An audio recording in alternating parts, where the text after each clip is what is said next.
Hey everyone, my name is Sarah Raybuck and I will be your instructor for this course, Social Work 639. I hope you're excited for the course as it will build on the knowledge you learned in Social Work 630. It's my hope that by the end of the class you will have gained enough understanding of psychological theory in order to determine your own way of practicing within clinical work in terms of identifying strengths you have as well as areas you would like to grow your practice and identifying the different theories that might be a better fit for you as a clinician. This video is to serve as an explanation of expectations and objectives for the course. If you have additional questions following this video, please do not hesitate to message me. I will usually respond to messages within 48 hours, actually usually sooner than 48 hours, but no longer than 48 hours. I am most available between Friday and Monday, which I know is not the typical hours of availability, but I'm definitely most available on the weekend. You will find my bio on the About Your Instructor page, but just to give you some background about myself, I'm currently working full-time as a clinical social worker doing outpatient therapy. I work primarily with children, though, within outpatient therapy, you usually see a wide range of issues and populations. I do work with adults as well. I am really hoping that as the course progresses, that some of my clinical experiences can really help to enrich your experience with the class. So I'd really like to go over the syllabus and expand on the expectations and objectives. What I have pulled up here is the downloaded copy of the syllabus in case it looks different than what you have. It's not the Canvas version, but the one, if you just click on the download button, this one will pull up. Please read through the competencies and behaviors section. If you have additional questions regarding this, please reach out, but I feel like you guys can read through this yourselves. There's not much further explanation to be had. Here you will see the required texts, both of which were used in 630 as well. First, we have the APA manual. This will be important to have on hand for any written assignments. In addition to this, I'm sure many of you are aware of the Purdue OWL website. The website is very user-friendly and helpful to reference for APA format. I do pay close attention to APA format for written assignments. So that's something just to keep in mind as you're doing your discussions and your papers, to make sure that you're referencing the manual or the Purdue OWL website. In addition, we have the Cooper book, which was also included in the 630 class. So in the Cooper book, you find that there's a lot of practical kind of information related to theory. It is a little bit in 630. You also have the Goldstein book, which kind of went through some more psychodynamic theory and such. The Cooper book, I find, tends to be a little bit easier to understand. So hopefully you will find that helpful within the course. As you see here, we have the course requirements. The estimated time that will be dedicated to the course will be approximately 19 to 20 hours per week. So please plan accordingly so that you can hopefully find the appropriate schoolwork and home balance, which I know can be really difficult, but it is extremely important to make sure that you are balancing so that you can maintain some focus on self-care, because your ability to learn and retain information is going to be so much better if you are focusing a bit on taking care of yourself. Integrity is important when participating in any course. The main thing to note here is the importance of APA citations. Plagiarism is not tolerated, and if it occurs, will result in a 0 for that assignment. It is best to paraphrase and appropriately cite any information gathered from readings. Direct quotes can at times be useful, but not often the best practice in writing, whether it's in a discussion forum or papers. So please keep that in mind. I will go over attendance a little more in the weekly breakdown, though please make sure you're participating in discussions weekly. If for any reason you're unable to complete a discussion or assignment on time, please reach out to me in advance, preferably 24 hours in advance if you feel like you're not going to be able to make a deadline. I I fully understand that unexpected things do come up that can impact deadlines. Just try to reach out to me as soon as possible. And preferably if you reach out to me, do it through Canvas. I'm always willing to be accommodating. I just need to know what's going on.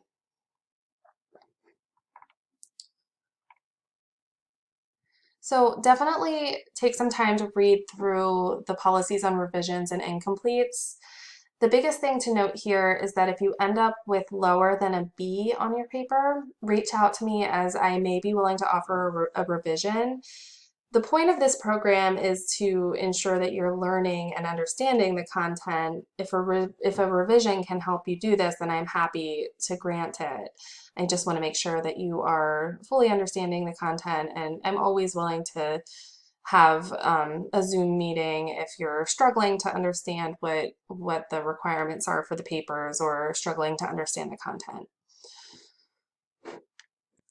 So in terms of your behavior and etiquette in the class, just read through this a little bit. In any communication throughout this course, it's expected to be professional and adherent to the NASW Code of Ethics.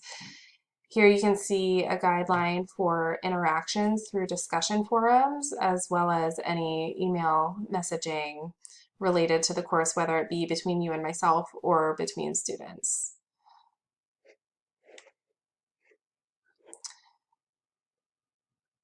Again, read through the About Your Instructor section in the course modules.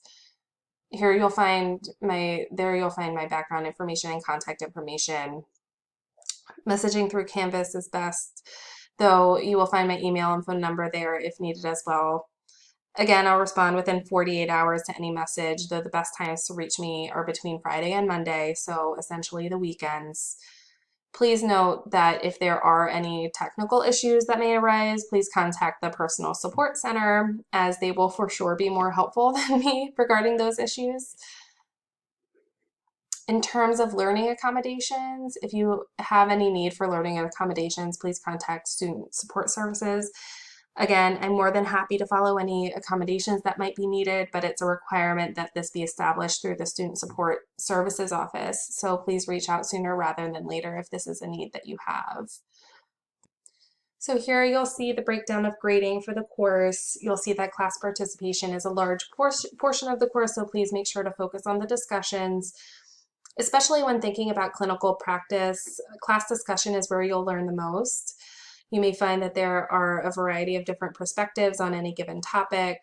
Having an understanding of these varying perspectives can help you to become a better clinical social worker and really enrich your own perspectives on the readings. I know for myself, looking back on my MSW education, much of my understanding of clinical work came through open discussion during class, whether it be about a specific case from fieldwork or the readings that we were assigned. So basically, these discussion forums are a way to facilitate this in the online environment. And then in addition to the discussions, you'll see there are 3 papers due week 2, 4, and 6. And please make sure to just review the grading rubrics for discussions as well as each individual paper. I will be grading by the rubrics, so it may be a good idea to have these on hand while completing the assignments as well. So just as the developmental assessment assignment from Social Work 630 was the designated assignment, you will have a designated assignment for this course as well, which will be the integrative paper part 2. So that is the assignment that's due week 6, so the last paper that you have. And as you approach graduation, you'll be asked to upload the assignment as a requirement, just as you will the developmental assessment paper. So here you'll see the rubrics for assignments, the first being the discussions.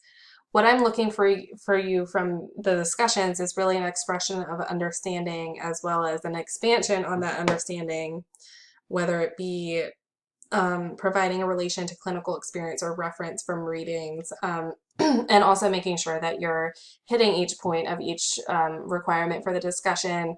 making sure that you have a thorough understanding of the purpose of the discussion and provide some critical thinking. So then the first paper is due week 2. That's the personal narrative paper. Within this paper, you will describe your narrative that led you to become the social worker you are today. It'll be a short paper that will require some reflection on past experiences and experiences that you've had so far in the field. And then we have the second paper, which is the integrative paper, part 1. Within this paper, you will be choosing one or two theoretical frameworks that seem to fit for you as a social worker. You will then describe the theories in depth and discuss some strengths and limitations, then discuss how you might provide slight modifications to skills within the theories to better meet clients' diverse needs. And then we have the final assignment, which is the integrative paper, part 2. In this paper, you'll be building off the original paper, but discussing how it would be applied to a specific client population. So here you might describe a certain diagnosis or issue such as borderline personality disorder, LGBTQ community, homelessness, etc. So from there you can see the instructions will guide you through providing a thorough evaluation of how the intervention might look with that population. You'll be doing a lot of research and using critical thinking here. This kind of thought process is so important in the work that we do, as it's important to acknowledge that we don't have any one-size-fits-all theory. In addition, we might practice these theories in slightly different ways with different populations. So I also wanted to note here that I will be posting videos specifically for each assignment and providing a more thorough explanation and describing some of my specific expectations later in the course. So definitely stay tuned for those videos, because I know I didn't really go through a thorough explanation of the papers here. Okay. So now we have the course schedule. Note that for discussion forums, initial posts are due by Thursday of that week at 11:59 p.m. Eastern Standard Time, and responses are due by Sunday at 11:59 p.m. Eastern Standard Time. You'll see here that the assigned readings are listed within the syllabus, but please make sure to review on the week modules if there are any additional readings or videos posted, because most of them do have some articles and videos.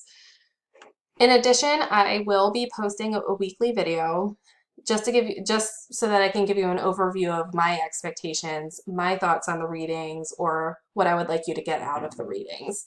So please make sure to view them, because I may describe some important information related to grading as well. I'm also hoping that I can provide some examples throughout my practice that can hopefully help you to better understand application of what you learn. So then as we scroll down in the syllabus, you'll see that there's some useful websites at the bottom, might be helpful to reference. So again, I'm very excited to be joining you for this course. Please reach out with any questions and be on the lookout for my weekly videos.